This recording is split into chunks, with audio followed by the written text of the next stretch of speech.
Hello hi എല്ലാ കൂട്ടുകാർക്കും പുതിയൊരു വീഡിയോയിലേക്ക് സ്വാഗതം. എല്ലാവരും സുഖമായിട്ടിരിക്കുന്നു എന്ന് വിശ്വസിക്കുന്നു. അപ്പോൾ ഇന്ന് നമ്മളൊരു കുഞ്ഞു മോർണിംഗ് വ്ലോഗുമായിട്ടാണ് വന്നിട്ടുള്ളത് കേട്ടോ. അപ്പോൾ ഇത് കഴിഞ്ഞ തിങ്കളാഴ്ചത്തെ എങ്ങാണ്ട് വ്ലോഗാണ് കേട്ടോ. എടുത്തു പിടിച്ചിട്ട് കുറച്ച് ദിവസമായി എഡിറ്റ് ചെയ്യാൻ പറ്റിയില്ല. വേറെ തിരക്കൊന്നും അല്ലായിരുന്നു. ചെറിയൊരു എൻ്റെ ഒരു സ്വഭാവം എല്ലാവർക്കും മനസ്സിലായിട്ടുണ്ടാവില്ല. ചെറിയൊരു കാര്യം മതി മനസ്സ് മൊത്തത്തിൽ അങ്ങ് ഡൗണായി പോകും. അപ്പോൾ അങ്ങനെ ഒരു ചെറിയൊരു കാര്യം ഉണ്ടായി.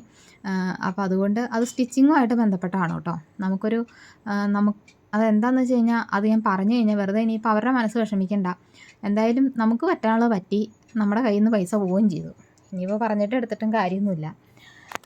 അപ്പോൾ അതുകൊണ്ട് പറയണില്ല. അപ്പോൾ അതിൻ്റെ ഒരു വിഷമത്തിലായിരുന്നു കുറച്ച് ദിവസം. പക്ഷേ എന്താ പറയണേ, നമ്മൾ കുറച്ച് ദിവസമൊക്കെ അതിൻ്റെ വിഷമിച്ച് ഇങ്ങനെ ഇരിക്കും. പക്ഷേ വിഷമിച്ച് ഇരുന്നിട്ട് കാര്യമില്ലെന്ന് മനസ്സിലാകുമ്പോൾ നമ്മൾ വീണ്ടും പഴയ ജോലിയിലേക്ക് തന്നെ വരും അല്ലേ. അപ്പോൾ ഇന്നേ ഗോതമ്പ് ദോശയും ചമ്മന്തിയാണ് കേട്ടോ. ഗോതമ്പ് ദോശയും ചമ്മന്തിയാണ്. അപ്പോൾ മീൻ കിട്ടിയിട്ടുണ്ട്.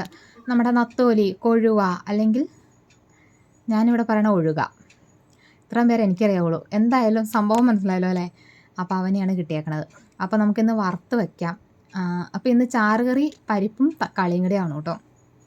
അപ്പോൾ രാവിലെ മക്കൾ സ്കൂളിൽ പോകണതിൻ്റെ തിരക്കൊക്കെയാണ്. അപ്പോൾ അതുകൊണ്ട് തന്നെ രാവിലെ ദോശയും ചമ്മന്തിയും ആദ്യം തന്നെ അങ്ങ് ആക്കിയിട്ട് അടുത്ത പണിയിലേക്ക് പോവാം എന്ന് വിചാരിച്ചു കേട്ടോ. അപ്പോൾ ഈ സമയത്ത് അച്ചുകൊണ്ടും ഞാനോട്ടൊക്കെ എണീറ്റ് വന്ന് അവർ ബ്രഷ് ചെയ്യലും കാര്യങ്ങളൊക്കെ ആയിട്ട് അവരവിടെ തിരക്ക് പിടിച്ച് നടക്കുന്നുണ്ട്. പിന്നെ എനിക്ക് കുറച്ച് ദിവസമായിട്ട് ഈ പ്രഷറിൻ്റെ പ്രശ്നമുണ്ട് കേട്ടോ. പ്രത്യേകിച്ച് എന്തെങ്കിലും ടെൻഷൻ അടിക്കുമ്പോഴാണ് കൂടുതലും. എന്തെങ്കിലുമൊക്കെ ടെൻഷൻ അടിക്കുമ്പം പെട്ടെന്ന് അങ്ങ് പ്രഷറിൻ്റെ പ്രശ്നം വരുന്നുണ്ട്. അപ്പോൾ ടെൻഷൻ പിന്നെ നമ്മളുടെ ജീവിതം തീരണോ അതുവരെ ടെൻഷൻ ഉണ്ടാവും. അങ്ങനത്തെ ഒരു ക്യാരക്ടർ എൻ്റെ. അതുകൊണ്ട് പിന്നെ പ്രത്യേകിച്ച് പറയണ്ട. അതുകൊണ്ട് തന്നെ ദൈവം ഇങ്ങനെ ഓരോന്ന് പരീക്ഷണങ്ങൾ ഇങ്ങനെ വൺ ബൈ ആയിട്ട് നമുക്ക് തരുകയും ചെയ്യും കേട്ടോ. അതപ്പോൾ പറഞ്ഞിട്ട് കാര്യമില്ല. നമ്മുടെ മനസ്സിന് ധൈര്യം കിട്ടാൻ വേണ്ടിയിട്ടായിരിക്കും ഒരു പക്ഷേ പരീക്ഷണം തന്നത്. പക്ഷെ ഞാനെപ്പോഴും അതിലൊക്കെ ഫെയിലായി പോകും. അതുകൊണ്ടാണെന്ന് തോന്നുന്നു വീണ്ടും പരീക്ഷിച്ചുകൊണ്ടിരിക്കുന്നത്. അപ്പോൾ അതാ നമ്മുടെ ചമ്മന്തി ഇവിടെ റെഡി ആയിട്ടുണ്ട്. പിന്നെ നമ്മുടെ ഒരു കൂട്ടുകാരി ഉണ്ട് കേട്ടോ, വിനീത. എനിക്ക് തയ്യൽ മെഷീൻ്റെ കാര്യങ്ങളൊക്കെ പറഞ്ഞു തന്നത് വിനീതയാണ്. യൂട്യൂബിൽ നിന്നുള്ള തന്നെയുള്ളൊരു കൂട്ടുകാരിയാണ് കേട്ടോ. അപ്പോൾ വിനീതയുടെ ഒരു സംരംഭം, അതായത് കുടുംബശ്രീയുടെ ഈ ഫുഡ് പ്രൊഡക്ട്സൊക്കെ വിൽക്കുന്ന ഒരു കട തുടങ്ങിയിട്ടുണ്ട് കേട്ടോ. അപ്പോൾ അതിൻ്റെ ഡീറ്റെയിൽസും ഇന്നത്തെ വീഡിയോയിൽ ഉൾപ്പെടുത്തുന്നുണ്ട്.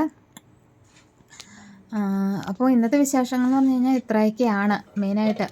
ഇട്ടിട്ട് പോകരുത് കേട്ടോ ആരും വീഡിയോ. ഞാൻ ഇത്രയൊക്കെ ആയിട്ടെന്ന് പറയുമ്പോൾ ഇനി ബാക്കിയുള്ളത് ഇട്ടിട്ട് ഒന്നും ഇല്ലോന്ന് ഓർത്ത് ഇട്ടിട്ട് പോകരുത്. നമുക്ക് വരുന്നതനുസരിച്ച് ഷൂട്ട് ചെയ്യാമെന്ന് വെച്ചു. അപ്പോൾ രാവിലെ എണീറ്റപ്പോൾ ശരിക്കും പറഞ്ഞാൽ പരിപ്പും തക്കാളിയും വെച്ചിട്ട് ഇങ്ങനെ ഇരിക്കുമെന്ന്, എന്ത് കറി വയ്ക്കുമെന്ന്. അപ്പോഴാണ് വിനോട്ടം പിന്നെ മീൻ വാങ്ങിച്ചു തന്നത് കേട്ടോ. അപ്പോൾ നമ്മുടെ ഗോതമ്പ് ദോശ എനിക്ക് ഒട്ടും ഇഷ്ടമല്ലാത്ത സംഭവമാണ് ഇതൊക്കെ. പിന്നെ കഴിക്കും, ഇഷ്ടമല്ലാത്തതെന്ന് പറഞ്ഞിട്ട് കാര്യമില്ലല്ലോ, നമ്മൾ കഴിക്കും, അത് വേറെ വശം. അപ്പോൾ ഇന്ന് എനിക്ക് പറഞ്ഞു തന്നത് വേറെ ഒന്നുമല്ല. പറഞ്ഞു തന്ന പ്രഷറിൻ്റെ കാര്യം പറഞ്ഞു. അതിൻ്റെ കാര്യത്തിൽ വേറെ എന്തൊക്കെയോ വന്നു. അങ്ങനെ പോയില്ലേ. പ്രഷർ ഇന്നും എനിക്കത് പ്രശ്നമുണ്ട് കേട്ടോ. അതുണ്ടാകുമ്പോൾ എന്താണെന്ന് വെച്ച് കഴിഞ്ഞാൽ നമുക്കിങ്ങനെ ഒരു എണീക്കുമ്പോൾ തന്നെ ഇങ്ങനെ വേച്ച് പോകണ കണക്കൊരിത് തോന്നും. മൊത്തത്തിൽ ശരീരത്തിനൊരു ക്ഷീണം ഉണ്ടാവും, തളർച്ചയും ഒരു പ്രത്യേക ഒരിത്. തല കറങ്ങിയല്ല, പക്ഷേ എന്തോ ഒരു ഇങ്ങനെ കണ്ണും തല ഇരട്ടിക്കോ അങ്ങനെ എന്തോ പറയല്ലേ എന്ന് പറഞ്ഞ കണക്കൊരവസ്ഥ. പിന്നെ പണിയൊക്കെ കഴിഞ്ഞിട്ട് കിടന്നൊന്ന് ഉറങ്ങി എണീറ്റ് കഴിഞ്ഞാൽ ഓക്കെ ആവണമുണ്ട് കേട്ടോ. അപ്പോൾ പ്രഷറിൻ്റെ ആയിരിക്കാം എന്ന് വിചാരിക്കുന്നു. ഇപ്പോൾ 2-3 ദിവസമായി ഇപ്പോൾ ഇത് തുടങ്ങിയിട്ട്. ഞാൻ പറഞ്ഞ കണക്ക് തന്നെ ടെൻഷനാണ് മെയിനായിട്ട് കാര്യം. ടെൻഷൻ വരുമ്പോഴാണ് കൂടുതലും. എന്തായാലും എന്താ പറയണേ, നമ്മൾ ഈ ഓരോന്ന് കഷ്ടപ്പെട്ട് ഓരോ പരിപാടി തുടങ്ങുമ്പോഴേ എല്ലാവരും വിചാരിക്കും ലാഭമുണ്ട് ഇതിനകത്ത്. ഞാൻ മുമ്പും പറഞ്ഞിട്ടുണ്ട്, വലിയ. പക്ഷെ നമ്മളൊക്കെ ഒരു 10 രൂപ ഉണ്ടാവണമെങ്കിൽ നമ്മൾ വെറുതെ ഇരുന്നാൽ ഉണ്ടാവില്ലല്ലോ എന്നോർത്ത് ചെയ്യണതാണ്. അതും കടം വാങ്ങിച്ചാണ് ഞാൻ ഈ മെറ്റീരിയലൊക്കെ എടുത്ത് ഇതിങ്ങനെ ചെയ്യണത് കേട്ടോ. അപ്പം നമ്മൾ ഈ മെറ്റീരിയൽ സെലക്ട് ചെയ്തിട്ട് ഓരോരുത്തർ ഓർഡർ വരുമ്പോൾ അതിനനുസരിച്ച് പൈസ അങ്ങ് കൊടുക്കുവാണ്. അങ്ങനെയൊക്കെ ആയിട്ട് അഡ്ജസ്റ്റ്മെൻറ്റ് തുടങ്ങിയ ഒരു പരിപാടിയാണ്. അപ്പോൾ അന്നേരമാണ് ഇങ്ങനെ ഓരോ പരീക്ഷണങ്ങൾ വന്നതേ. അപ്പോൾ എനിക്കത് വല്ലാത്തൊരു ബുദ്ധിമുട്ടായി പോയി, പറഞ്ഞിട്ട് കാര്യമില്ല. ഇനി ഇത് പറഞ്ഞിട്ട് എടുത്തിട്ട് കാര്യം. പക്ഷെ നമ്മുടെ വിഷമം കൊണ്ട് നമ്മൾ എത്രയെങ്കിലും പറയണ്ടേ. അത്രയ്ക്ക് ഒരു ഇതായിപ്പോയി. നമ്മൾ ഓരോ പാഠങ്ങൾ ജീവിതത്തിൽ പഠിക്കുന്നതാണ്. ഓരോരുത്തരും നമ്മൾ മനസ്സിലാക്കേണ്ടതും. നമ്മൾ ഒരു ബിസിനസ്സിലേക്ക് ഇറങ്ങുമ്പോൾ അതിൻ്റെ ഓരോ പോരായ്മകളും നമ്മുടെ ഭാഗത്തുനിന്നുണ്ടാകുന്നതൊക്കെ നമുക്ക് മനസ്സിലാക്കി തന്നെ ആയിരിക്കും ഒരു പക്ഷേ. അപ്പോൾ അതാ നമ്മുടെ പരിപ്പ് കറി ഇവിടെ റെഡി ആയിട്ടുണ്ട് കേട്ടോ. പിന്നെ എന്താണെന്ന് വെച്ച് കഴിഞ്ഞാൽ അച്ചുക്കുട്ടനും ധ്യാനൂട്ടനും ഉള്ള ചായ എടുത്തു. എനിക്കും സുഖമില്ലാത്ത കാരണം ഞാനിന്ന് അച്ചുക്കുട്ടനും ധ്യാനൂട്ടനും ചായ കൊടുത്തപ്പോൾ തന്നെ ഞാനും ചായ കുടിച്ചു കേട്ടോ. ചായ കുടിച്ച് നമുക്ക് ചൂട് ചായ ചെല്ലുമ്പോൾ ഇച്ചിരി ഒരു എനർജി ഉണ്ടാവുമല്ലോ എന്നോർത്തിട്ടാണ്. അപ്പോൾ അത് കുടിച്ചിട്ടും ശരിയായില്ല. പിന്നെ ഞാനാണെങ്കിൽ കുറച്ച് നേരം അവിടെ ഇരുന്നു. ബിനോട്ടൻ അവിടെ ഉണ്ടായിരുന്നു. ബിനോട്ടനോട് അവിടെ നിന്ന് ഇച്ചിരി ഇരുന്നു. അത് കഴിഞ്ഞ് ഇച്ചിരി മുറ്റടിച്ചു. മുറ്റടിയൊക്കെ കഴിഞ്ഞിട്ടാണ് പിന്നെ വീഡിയോ എടുത്തത് കേട്ടോ. അപ്പോഴത്തേക്കും അച്ചുക്കുട്ടനും ധ്യാനൂട്ടനൊക്കെ സ്കൂളിൽ പോയിട്ടുണ്ടായിരുന്നു. അപ്പോൾ നമ്മുടെ വിനീതയുടെ പ്രൊഡക്റ്റ് എന്താണെന്ന് കാണാം കേട്ടോ. അപ്പോൾ വേറൊന്നുമല്ല, ഇതാണ് CDS കുടുംബശ്രീ സംരംഭമാണ്. ഉടുമ്പന്നൂറാണ് ഈ ഒരു സ്റ്റോറുള്ളത്. ഫദ്ര ഫുഡ് പ്രൊഡക്ട്സ്, അതായത് മീറ്റ് മസാല, എല്ലാ മസാല കൂട്ടുകൾ, കേക്കുകൾ, അതുപോലെ തന്നെ എന്താ പറയണേ, അച്ചാറുകൾ. കൂടുതൽ ഡീറ്റെയിൽസ് അറിയാൻ ഞാനിവിടെ വാട്സപ്പ് നമ്പർ കൊടുത്തിട്ടുണ്ട്. ഡീറ്റെയിൽസിൽ ചോദിച്ചാൽ മതി, വിശദമായിട്ട് വിനീത തന്നെ പറഞ്ഞു തരും. അപ്പോൾ അതായത് നമുക്ക് വിഷാംശം ഇല്ലാത്ത ഫുഡ് ആവശ്യമുണ്ടെന്നുള്ളവർക്ക് മുളക് പൊടി, മല്ലിപ്പൊടി അങ്ങനെയുള്ള സംഭവങ്ങളെല്ലാം കൂടെ ഉൾപ്പെടുത്തിയിട്ടുള്ള ഒരു ചെറിയൊരു സംരംഭം തുടങ്ങിയേക്കണെയാണ്. അപ്പോൾ ഒരുപാട് സ്ട്രഗിൾ ചെയ്ത് ജീവിക്കുന്ന ഒരു കൂട്ടുകാരിയാണ് കേട്ടോ. അപ്പോൾ അതുകൊണ്ട് തന്നെ ഞാൻ നമുക്ക് എന്നിട്ടും നമ്മൾ ഈ യൂട്യൂബിൽ കൂടെ പരിചയപ്പെട്ടാണ്. അപ്പോൾ ഇതാണ് ആൾ. അവാർഡുകളൊക്കെ കിട്ടിയിട്ടുണ്ട്. പിന്നെ ഇത് ഉടുമ്പന്നൂരാണ് കേട്ടോ സ്ഥലം. അപ്പോൾ ഇതാണ് കട. അപ്പോൾ താല്പര്യമുള്ളവർക്ക്, മായം കലരാത്ത ഭക്ഷണങ്ങൾ വേണം എന്നുള്ളവർക്ക് ഈ ഒരു നമ്പറിലേക്ക് മെസ്സേജ് ചെയ്യുക. അപ്പോൾ പാഴ്സലായിട്ടും ഒക്കെ അയച്ചു തരുന്നതാണ് കേട്ടോ. അപ്പോൾ ഇതാണ് കൂട്ടുകാരി. അപ്പോൾ അത്രയേ ഉള്ളൂ. അപ്പോൾ അതൊക്കെ കഴിഞ്ഞിട്ട് കുറേ പാത്രം കഴുകാനുണ്ടായിരുന്നു. മുറ്റടിയൊക്കെ കഴിഞ്ഞ് ഞാൻ കുറച്ച് നേരമൊക്കെ ഇരുന്നു കഴിഞ്ഞിട്ടാണ് കേട്ടോ പാത്രം കഴുകാനൊക്കെ ആയിട്ട് പോകുന്നത്. പിന്നെ ഇന്നത്തെയും പിന്നോട്ടിന് അങ്ങോട്ടേക്ക് പോയായിരുന്നു എന്നാണ്. അപ്പോൾ എല്ലാം ഇങ്ങനെയുള്ള ദിവസങ്ങളിൽ പണികളൊക്കെ പതുക്കെയാണ്. മാക്സിമം നമ്മൾ ഉന്തിത്തള്ളി എല്ലാം അങ്ങ് തീർത്ത് വയ്ക്കും എന്ന് മാത്രമേ ഉള്ളൂ.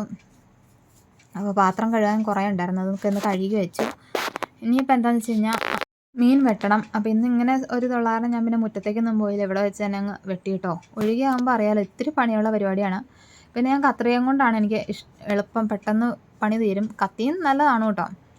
കത്രികയും കൊണ്ട് പെടപെടാന്ന് പെട്ടെന്ന് അങ്ങനെ ഒഴുക ക്ലീൻ ചെയ്തുകൊണ്ടിരിക്കുകയാണ്. ഇനിയിപ്പം ഇത് ഒന്ന് മുളക് തിരുമ്മി ഒന്ന് വറുത്ത് വെച്ചാൽ മതി. പിന്നെയെന്ന് പറഞ്ഞു കഴിഞ്ഞാൽ ഇപ്പോൾ ഈ പൊടിയൊക്കെ ആയ കാരണം ഇപ്പം ആഴ്ചയിലൊരിക്കലും നമ്മൾ നന്നായിട്ട് ഡീപ്പ് ക്ലീനിങ് ചെയ്താലും എല്ലാ ദിവസവും ചുമ്മാ അങ്ങ് നനച്ചങ്ങ് തുടച്ചിടും കേട്ടോ വീട്. അല്ലെങ്കിൽ ഭയങ്കര പൊടിയാണ് പുറത്തുനിന്ന്. പിന്നെ എന്താണെന്നറിയോ, നമുക്കിവിടെ ഒരു പഞ്ഞിമരം ഉണ്ട്. ഇത് ഇത് മൂന്നാമത്തെ വർഷമാണ് ഈ വീട്ടിൽ കിടക്കണേ. ഇത്ര നാളിനിടയ്ക്ക് ഈ 2 വർഷം നമുക്ക് പ്രശ്നം ഉണ്ടായിട്ടില്ല. പക്ഷേ ഈ വർഷം പഞ്ഞി നല്ല ഒന്നൊന്നര പണി തന്നു. കാരണം മുഴുവൻ ഇങ്ങനെ പൊട്ടിയിട്ട് ചെതറി ചാടിയിട്ട് മുഴുവൻ സ്പ്രെഡായിട്ട് നമ്മുടെ ഈ വീടിൻ്റെ ഈ ഭാഗത്തേക്കാണ് ഫുള്ളിങ്ങനെ പറന്നു വന്നേക്കണം കേട്ടോ. അപ്പോൾ പുറമെ ആദ്യമൊക്കെ കാണുമ്പോൾ ഉണ്ടല്ലോ ഈ സ്വിറ്റ്സർലാൻഡിൽ മഞ്ഞ് പൊതിഞ്ഞിങ്ങനെ കിടക്കിയല്ലേ എന്ന് പറഞ്ഞൊക്കെയുള്ളൊരവസ്ഥയായിരുന്നു കേട്ടോ. എന്ന് പറഞ്ഞ കണക്ക് നല്ല രസമായിരുന്നു കാണാൻ. പക്ഷെ കാണാൻ രസമുള്ളൂ, നമ്മളിവിടെ വീട്ടിലിരിക്കുന്ന നമുക്ക് ഭയങ്കര ബുദ്ധിമുട്ടാണ്. കാരണം തുണിയക്കടയും മൂക്കിക്കടയും വായിക്കടയും എല്ലാം ഈ പഞ്ഞി ഇങ്ങനെ ഭയങ്കര അസ്വസ്ഥതയാണ് കേട്ടോ. ഈ പൂച്ചെടിയക്കടയൊക്കെ ഇങ്ങനെ ഇല കാണാൻ പാടില്ലാണ്ടായിരുന്നു. കാരണം ഇത് മുഴുവനും കൂടെ ഇങ്ങനെ പഞ്ഞി ഇങ്ങനെ വന്ന് പിടിച്ചിട്ട് ഇല ഇല്ലാണ്ട് ഇങ്ങനെ മൊത്തത്തിലൊരു പഞ്ഞിമയം എന്ന് പറയല്ലേ എന്ന് പറഞ്ഞ കണക്കാണ്. അപ്പോൾ ഈ പെരക്കകത്തേക്കൊക്കെ കാറ്റ് വെച്ചുമ്പോൾ ഇങ്ങനെ പൊങ്ങി പറഞ്ഞു വരും കേട്ടോ. ഭയങ്കര ശല്യമായിപ്പോയി ഈ പ്രാവശ്യം. പണ്ടൊക്കെ ഈ സാധനം എടുത്ത് നമ്മൾ തലയണയും പില്ലോ കവറൊക്കെ ഉണ്ടാക്കും. പക്ഷേ ഇപ്രാവശ്യം ഉണ്ടാക്കണമെങ്കിൽ ഉണ്ടാക്കാമായിരുന്നു. ഞാനങ്ങനെ നോക്കിയത്. പക്ഷേ കായായിട്ടല്ലാണ്, ഇത് മുകളിൽ നിന്ന് തന്നെ ഇങ്ങനെ സ്പ്രെഡായിട്ടാണ്, നമുക്കൊന്നും ചെയ്യാൻ പറ്റില്ലാത്ത അവസ്ഥയായിരുന്നേ. കായായിട്ടാണെങ്കിൽ നമുക്കിങ്ങനെ പില്ലോ കവറൊക്കെ ഉണ്ടാക്കാൻ നല്ലതായിരുന്നു. അതും പ്രയോജനം ഇല്ലാണ്ടായി. കഴിഞ്ഞ വർഷമൊക്കെ എന്ന് പറഞ്ഞാൽ ഈ വവ്വാലും അതൊക്കെ കടിച്ച് കുഞ്ഞിലേ തന്നെ ഇതിൻ്റെ കായ് ഇങ്ങനെ കടിച്ച് പറിച്ച് കളഞ്ഞാരണം തോന്നുന്നു, നമുക്കത്ര ശല്യം ഉണ്ടായില്ല. പക്ഷേ ഈ വർഷം അതിൻ്റെ പകരം പലിശയും തീർത്തു. അപ്പോൾ അങ്ങനെ വീടൊക്കെ അങ്ങനെ അടിച്ചു. അത് കഴിഞ്ഞിട്ട് വരുന്ന പെട്ടെന്ന് ഒന്ന് ജസ്റ്റ് ഒന്നങ്ങ് നനച്ച് തൂത്ത് വിടും കേട്ടോ. അപ്പോൾ വലിയ ഗുണമൊന്നുമില്ല, എന്നാലും നമുക്കൊരു തൃപ്തി. എന്താണെന്ന് വെച്ച് കഴിഞ്ഞാൽ ഇത് വീണ്ടും പൊടി വരും. പിന്നെ നിലവും ഇങ്ങനെയാണല്ലോ, തുടച്ച് കഴിയുമ്പോൾ വീണ്ടും ഇങ്ങനെ ചെളി ഇളകണ ടൈപ്പ് നില. അപ്പോൾ അതുകൊണ്ട് എന്നാലും നമുക്ക് ചവിട്ടുമ്പോൾ ഒരു ആശ്വാസം, അത്രയേ ഉള്ളൂ. അപ്പോൾ ഇന്നത്തെ വിശേഷങ്ങൾ ഇത്രയൊക്കെ ഉള്ളൂ കേട്ടോ. വീഡിയോ ഇഷ്ടമായാൽ ലൈക്ക് ചെയ്യുക, സബ്സ്ക്രൈബ് ചെയ്യുക, കമൻറ്റ് ചെയ്യുക. അപ്പോൾ നമുക്ക് നല്ലൊരു വീഡിയോയുമായി വീണ്ടും കാണാം. Thank you.